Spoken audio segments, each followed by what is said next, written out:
반갑습니다. 장충교회 JP풀 여러분, 2021년 학예신앙 강좌 옥중서신을 세 번역으로 읽기 세 번째 시간입니다. 여러분 어떻게 신앙생활을 하고 있는지, 또 이 신앙 강좌가 여러분에게 어떤 큰 도움이 되고 있는지 참 궁금합니다. 하나님께서 주신 그 놀라운 은혜가 우리의 삶에 흘러넘치길 바랍니다. 자, 이번 시간에는요, 빌레몬서와 이 골로새서를 볼 텐데, 그 전에 옥중서신이 어떻게 됐는지, 그리고 세 번역의 간단한 역사와 에베소서, 빌립보서가 어떤 의미를 가지고 우리가 보게 됐는지 한번 간단하게 리뷰를 하면서 보도록 하겠습니다. 자, 옥중서신은 지난 시간에도 거듭해서 이야기를 한 것처럼 바울이 로마에서 2년간 가택연금 상황, 그러니까 2년간의 감옥 생활을 하던 중 자신이 세웠던, 혹은 자신이 제자들이 세웠던 교회의 신앙에 대한 이야기를 알리기 위해서 쓰여진 책입니다. 그래서 역사적으로 보면 자신과 만난 오네시모가 주인인 빌레몬에게 가기 위해서, 자유를 허락받기 위해서 가는 책인 빌레몬서를 시작으로 네 권의 책이 쓰여졌다고 이야기를 했습니다. 그래서 우리가 이 내용을 세 번역으로 읽고 있는데, 세 번역으로 읽은 이유는 이 글이 좀 더 쉽게 읽히기 때문이죠. 단어를 비교하면서 볼 필요가 있기 때문에 개역개정과 함께 읽어도 참 좋은 책이다, 우리가 읽기에 아주 좋은 책이 세 번역이다 라고 이야기를 했습니다. 물론 시대에 따라서 단어의 변화들도 있고 해서 우리가 개역개정을 쓰고 있지만 세 번역 버전 역시 아주 좋은 책이다 라는 걸 우리가 알 수 있습니다. 자, 그렇다면 우리가 지난 시간에 보았던 에베소서, 그리고 지난 시간에 보았던 빌립보서는 어떤 의미를 가지고 있을까요? 자, 에베소서는요, 구원에 대한 하나님의 절대적인 주권에 대해서 이야기를 하고 있습니다. 하나님께서 구원을 베푸셨고 선택과 예정이라는 것을 통해 하나님의 마음을 알리셨고, 그것이 누구를 통해 드러났습니까? 예수 그리스도를 통해 드러났습니다. 그리고 그 예수 그리스도를 믿은 자의 사랑과 사랑을 선포해야 할 교회의 목, 그리고 성도는 그 교회에 받은 말씀을 바탕으로 변화된 삶을 추구해야 된다고 이야기했습니다. 자, 그리고 빌립보서는 어떻습니까? 바울의 영적인 아들인 이 디모데가 빌립보 교회로 가기 전, 파견하기 전에 먼저 복음에 대해 알리고, 그리고 진짜 기쁨은 이런 것이다 라는 이야기를 하고 있습니다. 그래서 옥중서신의 에베소서와 빌립보서까지 내용을 우리가 간단히 보았습니다. 자, 오늘은 이 골로새서와 빌레몬서입니다. 내용이 길지 않지만 역사적으로 먼저 된 이야기, 특별히 옥중서신의 가장 서두에 관한 이야기이기 때문에 우리에게 아주 중요하게 다가오는데요. 오늘은 이 두 개의 개관을 연속으로 보기 때문에 조금 길 수 있습니다. 그러나 마지막 시간이고 또 역사적으로 보았을 때도 아주 소중한 책이기 때문에 우리가 집중력 있게 한번 보았으면 좋겠습니다. 자, 지금부터 골로새서와 빌레몬서 개관 보도록 하겠습니다. 골로새서. 이 책은 사도 바울이 예수님을 부활하신 주님이라고 선포하다가 감옥에 갇힌 상황에서 쓴 서신입니다. 이 서신의 수신자는 바울이 전혀 만나본 적이 없고 직접 개척하지도 않은 교회 공동체 사람들로서, 골로새 교회는 바울의 동역자이자 실제로 그 도시 출신인 에바브라라는 사람이 개척한 교회였습니다. 얼마 전 에바브라는 수감된 바울을 방문해 골로새 교인들이 대체적으로 잘 지내고 있다는 소식을 전하는 한편, 예수님으로부터 돌아서도록 유혹하는 문화적 압력에 시달리고 있다는 것도 알려주었습니다. 그래서 바울은 골로새 교인들을 격려하고 에바브라가 제기한 문제들을 언급하면서 그들이 예수님께 더 헌신하도록 권면하기 위해 이 서신을 기록했습니다. 골로새서의 구성과 내용의 흐름은 매우 이해하기 쉬운데요. 시작 부분은 존귀한 메시아이신 예수님에 초점을 맞춥니다. 바울은 이와 연결해서 투옥 중인 자신의 고난이 그 예수님을 위한 것임을 보여줍니다. 그런 다음 골로새 교인들을 예수님으로부터 돌아서도록 유혹하는 문화적 압력을 언급하고 나서 예수님의 부활로 인해 그들에게 열린 새로운 삶의 방식을 살펴보는 것으로 끝을 맺습니다. 도입부는 두 개의 기도로 시작됩니다. 먼저 바울은 에바브라로부터 들은 대로 예수님에 대한 골로새 교인들의 온전한 믿음으로 인해 하나님께 감사드리고, 하나님과 이웃을 향한 그들의 사랑이 예수님을 통해 이루어질 새로운 창조 세계에 대한 소망에서 나온 것임을 감사드립니다. 그러고 나서 예수님에 대한 그들의 지혜와 영적 깨달음이 자라나기를 기도합니다. 바울은 골로새 교인들과 우리가 바로 그렇게 되도록 돕기 위해 여기에 시 한 편을 배치했는데요. 십자가에서 죽으신 존귀하신 메시아에 관한 이 시는 단연 1장의 핵심입니다. 이 시는 두 개의 상응하는 구로 되어 있으며 구약의 창세기와 출애굽기, 그리고 시편과 잠언의 언어와 이미지로 가득합니다. 첫 구는 어떻게 예수님이 진정한 하나님의 형상이신지 살펴봅니다. 하나님의 성품과 계획은 인간이 되신 예수님 안에서 완전히 구현됩니다. 그분은 가장 먼저 나신 분으로서 구약의 표현대로 모든 피조물 위에 왕의 지위를 가지시며 창조주이신 유일하신 참 하나님과 동일하신 분입니다. 또한 그분에 의해 모든 실존, 즉 권력과 권세, 영적 존재들과 인간이 창조되었습니다. 우리는 바로 메시아이신 예수 안에서 창조의 왕, 그리고 만물의 주를 발견합니다. 두 번째 구에서 우리는 그분이 또한 새 창조를 이루시는 분이라는 것을 발견합니다. 그분은 새로운 몸의 머리로서 이 몸은 예수님의 백성인 새 인류를 가리키며 부활하신 그분의 존재는 그들의 원형이 되셨습니다. 그분 안에 하나님의 영광스러운 성전의 임재가 머무릅니다. 그래서 하나님은 바로 예수님의 죽음과 부활을 통해 땅에 있는 인간이든 하늘에 있는 영적 존재든 만물이 자신과 화목해지도록 하셨습니다. 참으로 훌륭한 시인데요. 바울은 서신의 나머지 부분에서 이 시를 계속 인용할 것입니다. 먼저 그는 이 시에 담긴 진리가 투옥된 자신의 고난의 경험을 어떻게 바꾸어 놓는지 보여줍니다. 지금 그는 그리스 로마 세계에 예수님이 부활하신 주요 만인의 왕이라고 선포했다는 죄로 처벌받고 있습니다. 따라서 그는 실제로 자신의 고난이 패배의 흔적이 아니라 예수님이 사랑의 행위로서 감당하신 고난에 동참하는 방법이라고 생각합니다. 그래서 그의 역경은 사실 기뻐할 이유가 되죠. 그는 이스라엘의 부활하신 메시아가 새로운 다민족 가족을 창조하고 계신다는 놀라운 소식을 위해 감옥에 갇혀 있습니다.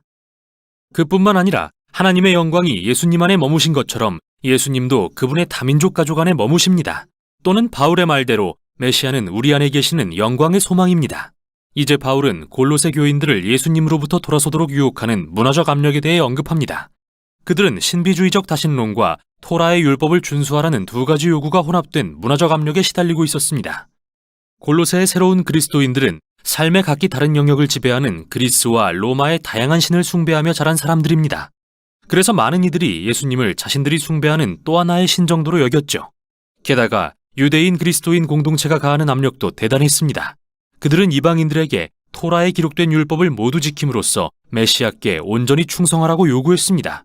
구체적으로 바울은 유대 음식법과 안식일 및 절기 준수, 그리고 할례를 언급하는데요. 이 내용은 그가 갈라디아서에서 다룬 문제와 매우 비슷합니다. 바울은 어느 쪽의 유혹에 굴하든 그것은 타협이라고 말합니다. 이는 예수님이 진정 누구시며 그들을 대신해 무엇을 하셨는지 이해하지 못한 거니까요. 골로새 교인들은 바울이 영적 권세와 정령들이라고 부르는 존재에 대한 두려움에 눌려 살았었습니다. 그러나 예수님은 그분의 죽음과 부활을 통해 그것들을 이기시고 관련된 모든 의무로부터 골로새 교인들을 자유롭게 하셨습니다. 같은 방식으로 예수님은 원래부터 인간의 이기적인 마음을 변화시킬 힘이 없었던 토라의 모든 율법을 우리를 대신해 완성하셨습니다. 그러므로 예수님이 그분의 생애와 죽음과 부활을 통해 이루신 일에는 부족함이 없습니다. 그 일은 우리가 율법을 따름으로써 보충할 필요가 없습니다. 그분이 바로 토라의 모든 율법을 가리키는 실체이십니다. 예수님을 따르는 자들에게는 율법이 아니라 그들을 변화시키는 예수님의 부활의 능력이 있습니다. 이어서 바울은 그 능력에 대해 살핍니다. 예수님을 따른다는 것은 그분의 새 인류가 되는 것을 의미합니다. 그들의 생명이 이제 예수님의 부활 생명과 하나 되었기 때문이죠. 이런 이유로 바울은 골로새 교인들에게 위에 있는 곧 그리스도께서 하나님 우편에 앉아 다스리시는 곳에 있는 것들에 마음을 두라고 권면합니다. 지금 바울이 말하려는 것은 여러분이 언젠가 이 세상을 떠나 어떻게 천국에 갈지 생각하라는 게 아닙니다. 오히려 천국이란 예수님이 지금 모든 피조물을 다스리고 계시는 초월적인 장소라는 의미입니다. 그분은 언젠가 그곳으로부터 다시 이곳에 오셔서 만물을 변화시키실 것입니다. 또는 바울이 말하듯이 여러분의 생명이신 그리스도께서 나타나실 때 여러분도 그분과 함께 영광 중에 나타날 것입니다. 그래서 바울은 그들에게 언젠가 변화될 그 세 사람의 모습으로 현재를 살라고 도전합니다. 그는 왜곡된 성적 행동과 파괴적인 언행으로 특징지어지는 그들의 옛사람의 이미지를 사용합니다. 그러나 그리스도인들의 옛사람은 예수님과 함께 죽고 그분 안에서 새 사람으로 바뀌었습니다. 그들의 특징은 자비와 관용, 용서와 사랑입니다. 또한 이 새 인류는 이 세상의 인종이나 사회적 경계를 초월합니다. 바울이 말하길 거기에는 그리스인도 유대인도 할례받은 자도 할례받지 않은 자도 종도 자유인도 없습니다. 그리스도만이 모든 것이며 모든 사람 안에 계십니다. 그런 다음 바울은 골로새 교인들에게 아주 실제적인 예로서 이 새 인류의 가정이 1세기 로마 사회에서 어떤 모습이어야 하는지 보여줍니다. 당시의 가정은 가장이 아내와 자녀, 그리고 노예의 생사에 대해 절대 권력을 행사하는 매우 권위적인 제도였는데요. 그리스도인의 가정은 다릅니다. 이들의 주인은 부활하신 예수님이십니다. 그래서 주님 안에서 아내는 남편이 그녀를 책임지도록 허락하고 남편은 아내를 사랑하고 아내의 행복을 최우선으로 여김으로써 예수님께 복종합니다. 예수님이 주인이신 가정에서 자녀는 물건 취급을 받아서는 안 되나 그들 역시 성숙하고 공손해야 하죠. 그리고 부모는 그들의 자녀를 인내와 헤아림으로 양육해야 합니다. 그리스도인 노예는 인간인 자기 주인을 존경해야 합니다. 왜냐하면 그들의 진정한 주인은 예수님이기 때문입니다. 그리고 노예들을 거스리는 그리스도인은 그들이 자기 재산이 아니라 존중하고 사랑으로 품어야 할 예수님의 몸된 지체라는 사실을 깨달아야 합니다. 여기서 바울은 매우 조심스럽게 로마의 가장 기초적인 제도를 자기 희생의 사랑으로 통치하시는 예수님을 기준 삼아 변혁하려 하고 있습니다. 그가 로마의 가정 구조를 전면적으로 폐지하려는 것은 아닙니다. 하지만 존귀하신 메시아는 골로새 교인들이 당시 로마인들의 인식을 뛰어넘는 수준으로 변화되기를 요구하고 계십니다.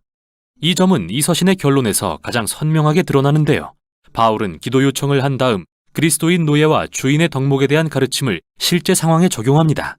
우리는 두기고가 이 서신을 골로새 교회에 전달하고 읽어주었다는 걸 보게 되는데 그와 동행한 오네시모라는 사람은 빌레몬이라는 한 골로새 교인의 노예였습니다. 바울의 다른 서신인 빌레몬서를 보면 오네시모가 그의 주인인 빌레몬으로부터 도망쳤다는 이야기가 나오는데 그것은 감옥에 갈 만한 범죄였습니다.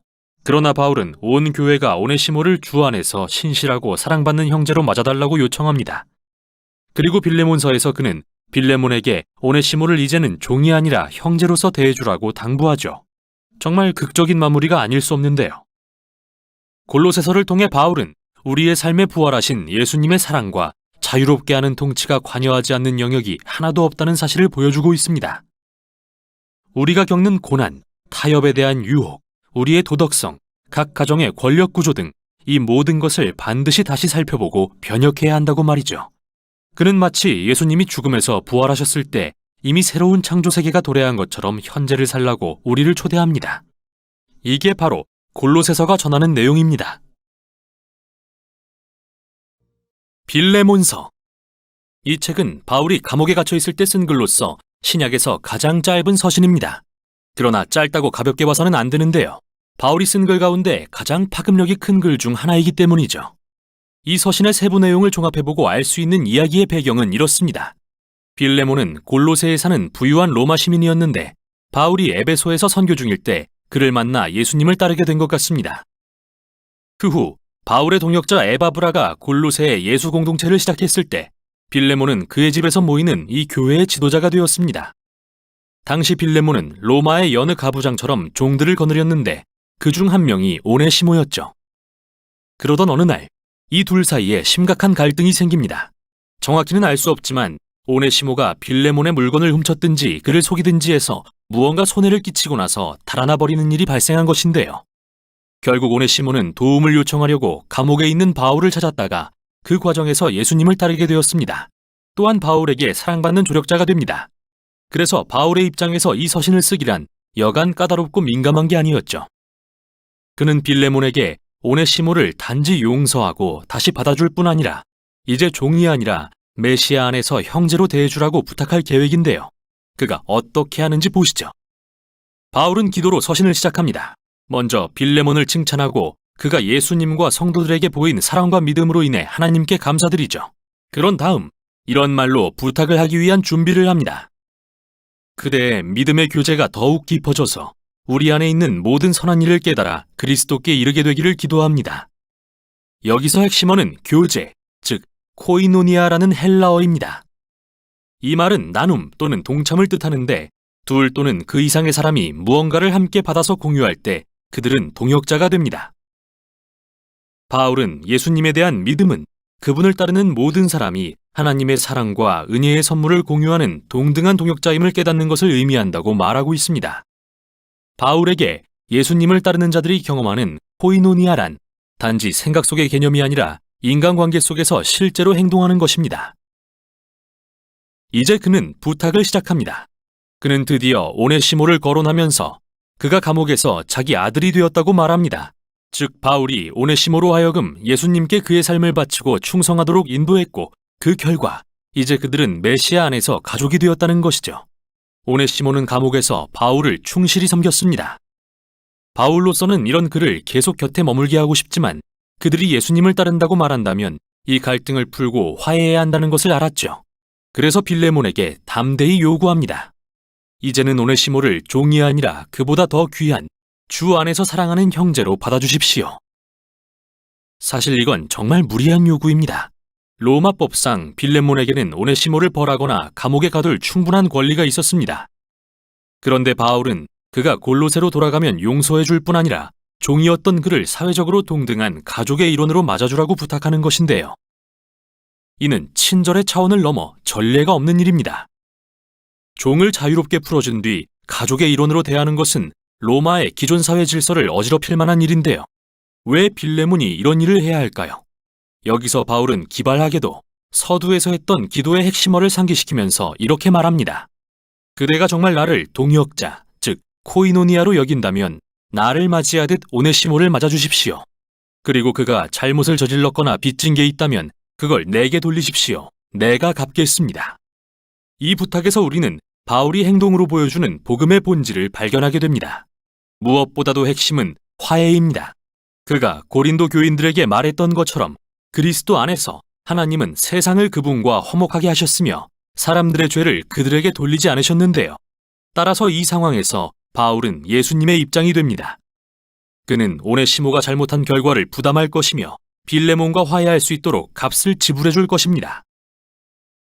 하지만 바울이 하려는 말은 단순한 법적인 거래에 그치지 않고 코이노니아도 의미합니다. 오네시모와 빌레몬과 바울은 모두 하나님 앞에서 동등합니다.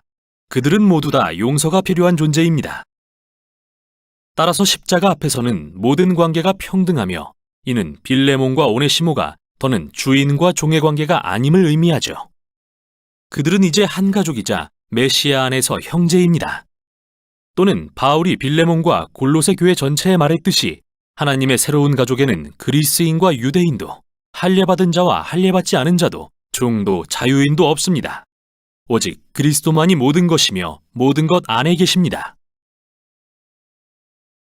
바울은 서신을 마무리하면서 빌레몬이 그가 말한 것 이상으로 해줄 것을 안다고 확신합니다. 그리고 감옥에서 나가자마자 만나러 가고 싶으니 그를 위해 숙소를 마련해 주라고 요청하죠. 그런 다음 몇 마디 마지막 인사를 하고서 서신을 마칩니다. 빌레몬서는 많은 이유에서 강력한 글입니다. 바울은 오직 이 서신에서만 예수님의 죽음이나 부활을 분명히 언급하지 않는데요. 이건 실수가 아닙니다. 그가 십자가를 굳이 말로 설명할 필요가 없는 이유는 행동으로 보여주고 있기 때문입니다. 바울은 여기서 십자가를 구현하고 있는 것이죠.